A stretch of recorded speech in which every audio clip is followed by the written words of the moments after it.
I also want you guys to know that Griffith over here is actually playing the hardest parts. Typically, in many of the years past, or almost all of the years past, I've always taken the most difficult parts, especially with kids this age, because I haven't had anyone high enough level.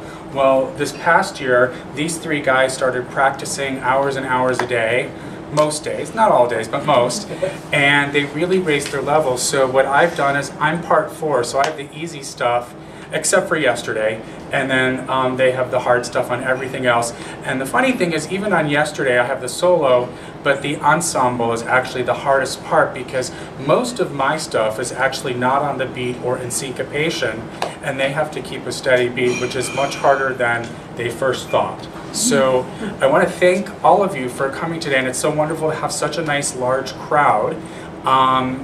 And before I ask if there's any questions, I'm going to plug my concert here, which will be January 24th at 7:30, so mark your calendar. And my recital partner of the last 17 years and I are going to play here. I met this person 17 years ago when I first taught his middle child, actually, which is how we sort of met when I first moved to DC. So I'll look forward to coming back.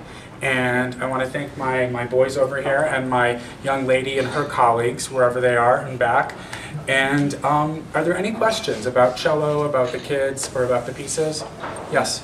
They're different sizes. Do they also have different ranges, or is it just the size of the person? Do you mean the different sizes of the cellos? Yeah, they're all different sizes. Right. Our cellos are basically full-size cellos, and there's a slight variation within the size range of a full-size cello. The variation's usually about 1 inch in either direction, but all 4 of us are playing on full sizes, and Elizabeth has a half-size cello because she's still littler. Sure. The little girl was fantastic that played the piano. How old is she? That I don't know. 7? 7? She was fantastic. Great. Any other questions? Yes, sir. First, I'd like to thank you for a fantastic hour of music. Our pleasure. Please understand from the question I'm going to ask you, my knowledge of music begins and ends with being able to spell the word note correctly. But by the same token, my question is, I noticed that as you were playing even the more classical, lengthier pieces, none of you ever turned a page of music.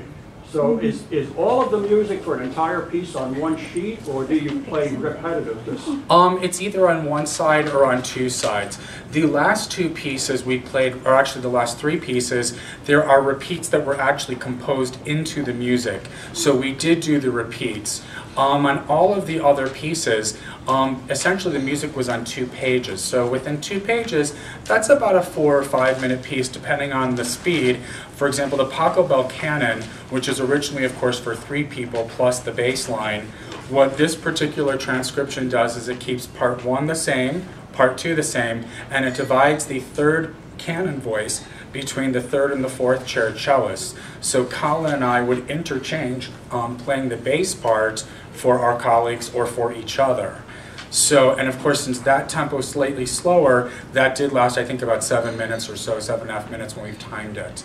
So, yeah, basically you can see the entertainer happens to be on one sheet for this particular piece.